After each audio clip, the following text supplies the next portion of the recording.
বন্ধুরা, এটি মানুষের তৈরি সবচেয়ে ভয়ঙ্কর অস্ত্র। আপনি জানলে অবাক হবেন, পুরো দ্বিতীয় বিশ্বযুদ্ধে 5 মেগাটন বিস্ফোরক ব্যবহার করা হয়েছিল। আর এটি টাইটান 2 মিসাইল, যেটি 12 টন নিউক্লিয়ার ওয়ারহেড বহন করতে পারে। আর এই রকম একটি মিসাইলে 5 মেগাটন শক্তি উৎপন্ন করে। আর একটি সাবমেরিন 24টি টাইটান মিসাইল বহন করতে পারে। তাহলে আপনি বুঝতেই পারছেন যে এটা কত বেশি ভয়ঙ্কর।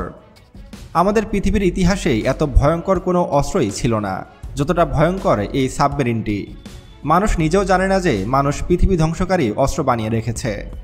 সাবমেরিন এমন একটি অস্ত্র যেটি সমুদ্রের অনেক গভীর দিয়ে চলাচল করে থাকে, ফলে এটিকে ডিটেক্ট করা অনেক কঠিন কাজ, এবং এটি যে কোনো সময় যে কোনো স্থানে থাকতে পারে। আর একটি নিউক্লিয়ার সাবমেরিন অর্ধেক পৃথিবীকে ধ্বংস করার মতো সক্ষমতা রাখে। এখন প্রশ্ন হলো, মানুষ কিভাবে সাবমেরিন তৈরি করলো, আর সাবমেরিনকেই কেন পৃথিবীর সবচেয়ে ভয়ঙ্কর অস্ত্র বলা হয়, এবং বর্তমানে পৃথিবীতে কোন কোন দেশের হাতে কয়টি করে সাবমেরিন রয়েছে সে সম্পর্কেও বিস্তারিত জানতে পারবেন আজকের ভিডিওটিতে। তাই ভিডিওটি মনোযোগ সহকারে একদম শেষ পর্যন্ত দেখুন। তো চলুন শুরু করা যাক। বন্ধুরা, আমরা প্রথমে সাবমেরিন তৈরির ইতিহাস সম্পর্কে কিছু তথ্য জানব। মানুষ সবসময় পানির নিচে ভ্রমণ করার চেষ্টা করেছে। আপনি এখন যে পিকচারটি দেখতে পাচ্ছেন, এটি আলেকজান্ডার দ্য গ্রেটের, যেখানে তিনি একটি বড় গ্লাস ব্যারেলের সাহায্যে পানির নিচে নামার চেষ্টা করেছে। আর এটি 2000 বছর আগের একটি ছবি। এর 1800 বছর পর Leonardo da Vinci under water যাওয়ার জন্য একটি বোটের ডিজাইন করেন। মজার বিষয় হলো, লিওনার্দো দা ভিঞ্চি এই স্ক্র্যাচগুলো অনেক সিক্রেট রেখেছিল, কারণ তিনি ভেবেছিলেন মানুষ একে অন্যকে ধ্বংস করার জন্য এই ধরনের শিপ ব্যবহার করবেন। এরপর বিশ্বের প্রথম মিলিটারি সাবমেরিন যিনি তৈরি করেছিলেন তার নাম ইয়াফিম নিকোনভ। তিনি রাশিয়ার জার পিটারের সময়কার একজন নিরক্ষর নৌযান নির্মাণ শ্রমিক ছিলেন। কাঠ দিয়ে বিশ্বের প্রথম সাবমেরিন তৈরি করেছিলেন তিনি। তার নির্মিত সাবমেরিনটির নাম ছিল দ্য ম্যারেল। 1724 সালে এর নির্মাণ কাজ শেষ হয়।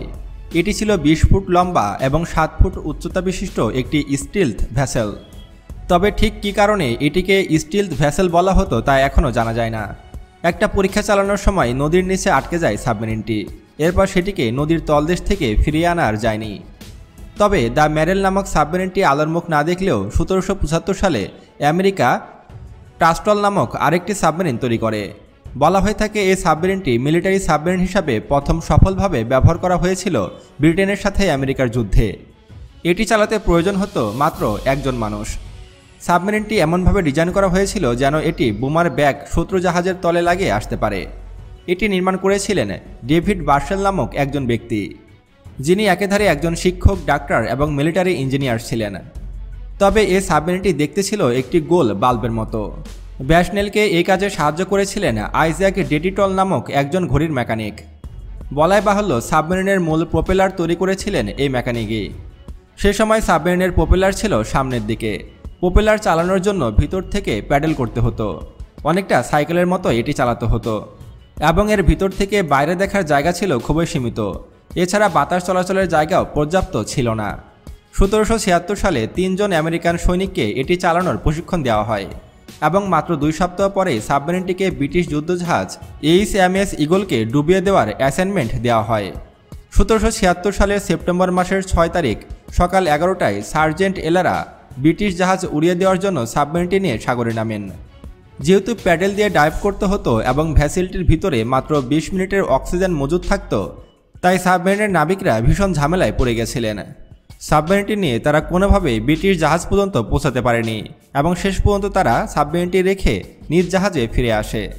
তাদের আশা ছিল ব্রিটিশ যুদ্ধজাহাজটিকে ডুবিয়ে দেওয়ার, কিন্তু সেটা তারা করতে পারেনি। আর এটি হলো যুদ্ধে প্রথমবারের মতো সাবমেরিন ব্যবহার। এরপর একের পর এক অত্যাধুনিক সাবমেরিন তৈরি করে এসেছে বিশ্বের বিভিন্ন দেশ। বর্তমানে পৃথিবীর হাতে গোনা কয়েকটি দেশ সফলভাবে সাবমেরিন তৈরি করতে সক্ষম হয়েছে। দেশগুলো হলো মার্কিন যুক্তরাষ্ট্র, রাশিয়া, চীন, ফ্রান্স এবং জার্মানি। এমনকি বর্তমানে নিউক্লিয়ার সাবমেরিনও তৈরি হচ্ছে, যেগুলো অনন্তকাল পানির নিচে সার্ভে করতে পারে এবং শত্রুপক্ষের যে কোনো কিছুকে উড়িয়ে দেওয়ার সক্ষমতা রাখে এই সাবমেরিনগুলো। এমনকি বর্তমানে এমনও সাবমেরিন তৈরি করা হয়েছে যেগুলোর ভিতরে কমপক্ষে 24টি পরমাণু বোমা ভরা যায়। তাই ধারণা করা যায় যে এরকম এক একটি পরমাণু সাবমেরিন অর্ধেক পৃথিবীকে উড়িয়ে দেওয়ার সক্ষমতা রাখে। বন্ধুরা, এবার আমরা জানব পৃথিবীর কোন কোন দেশের কাছে কতগুলো সাবমেরিন রয়েছে। বন্ধুরা, বিশ্বের বিভিন্ন দেশে সাবমেরিনের সংখ্যা এবং ধরন ভিন্ন হতে পারে। দেশগুলোর নৌবাহিনী তাদের সুরক্ষা এবং সামরিক শক্তি বাড়ানোর জন্য বিভিন্ন ধরনের সাবমেরিন ব্যবহার করে থাকে। এর সংখ্যা সাধারণত গোপন রাখা হয় এবং বিভিন্ন সময়ে আপডেট হতে থাকে। তবে কয়েকটি দেশের সাবমেরিনের সংখ্যা ইতিমধ্যে আমাদের হাতে এসেছে। বন্ধুরা, পৃথিবীর মধ্যে সবচেয়ে বেশি সাবমেরিন রয়েছে চীনের হাতে। চীনের হাতে প্রায় 70 থেকে 75টির মতো সাবমেরিন রয়েছে। এর মধ্যে বেশ কয়েকটি নিউক্লিয়ার সাবমেরিন রয়েছে চীনের হাতে এবং দ্বিতীয় অবস্থানে রয়েছে মার্কিন যুক্তরাষ্ট্র। বন্ধুরা, মার্কিন যুক্তরাষ্ট্রের হাতে প্রায় 60টির মতো সাবমেরিন রয়েছে। এর মধ্যে বেশিরভাগই নিউক্লিয়ার ওয়ারহেড বহনে সক্ষম এবং এরা পরমাণু শক্তিচালিত সাবমেরিন, ফলে এরা সারা পৃথিবী জুড়ে দাপিয়ে বেড়ায়। বন্ধুরা, 3 নম্বর অবস্থানে রয়েছে রাশিয়া। রাশিয়ার হাতে মোট 50টির মতো সাবমেরিন রয়েছে। এর মধ্যে ব্যালিস্টিক মিসাইল সাবমেরিন এবং অ্যাটাক সাবমেরিন রয়েছে। তবে ভারতের হাতেও কিন্তু 3টি নিউক্লিয়ার সাবমেরিন রয়েছে, অর্থাৎ যে সাবমেরিনগুলো নিউক্লিয়ার অ্যাটাকে সক্ষম। বন্ধুরা, এইসব দেশ ছাড়াও যুক্তরাজ্য, ফ্রান্স, জাপান, পাকিস্তান, ব্রাজিল, সৌদি আরব এমনকি বাংলাদেশের মতো দেশের কাছেও সাবমেরিন রয়েছে। পৃথিবীর মোট 19টি দেশের হাতে বর্তমানে প্রায় 540টির মতো সাবমেরিন রয়েছে। বন্ধুরা, এবার আমরা বিশ্বের সবচেয়ে ভয়ঙ্কর সাবমেরিন সম্পর্কে জানব। বন্ধুরা, বিশ্বের সবচেয়ে ভয়ঙ্কর সাবমেরিনটির নাম হলো কাজান বা K561। আর এই সাবমেরিনটি 2017 সালের এপ্রিল মাসে যুক্ত হয়েছে পুতিনের বহরে। দেশটির পরমাণুবিদদের দাবি এটি বিশ্বের সবচেয়ে শক্তিশালী অ্যাটাক সাবমেরিন। ইতিমধ্যে রাশিয়ার অত্যাধুনিক পরমাণু শক্তিচালিত সাবমেরিন কাজানকে পানিতে নামানো হয়েছে, আর এটি পৃথিবীর সবচেয়ে শক্তিশালী ও ভয়ঙ্কর সাবমেরিন। নতুন এই সাবমেরিনটি রাশিয়ার বহরে যুক্ত হওয়াতে রাশিয়া এখন পৃথিবীর মধ্যে সবচেয়ে শক্তিশালী সাবমেরিনটির মালিক হয়েছে। রাশিয়ার দাবি নতুন এই সাবমেরিন 31 কিলোনট বেগে চলতে পারে। এতে 300 টর্পেডো ও অন্যান্য অস্ত্র সজ্জিত করার ব্যবস্থা রয়েছে। রাশিয়ান রাষ্ট্রীয় সংবাদ সংস্থা তাস জানিয়েছে নতুন এই সাবমেরিন শত্রুপক্ষের যে কোনো সাবমেরিনকে ধ্বংস করতে পারে এবং এতে 90 জন ক্রু থাকার ব্যবস্থা রয়েছে। এছাড়া সাবমেরিনটি পানির 600 মিটার নিচে নামতে পারে এবং এটি অনন্তকাল পানির নিচে থাকতে পারে এবং এই সাবমেরিনটি দ্বারা পৃথিবীর যে কোনো রাষ্ট্রে যে কোনো স্থানে পরমাণু হামলা চালাতে পারবে রাশিয়া।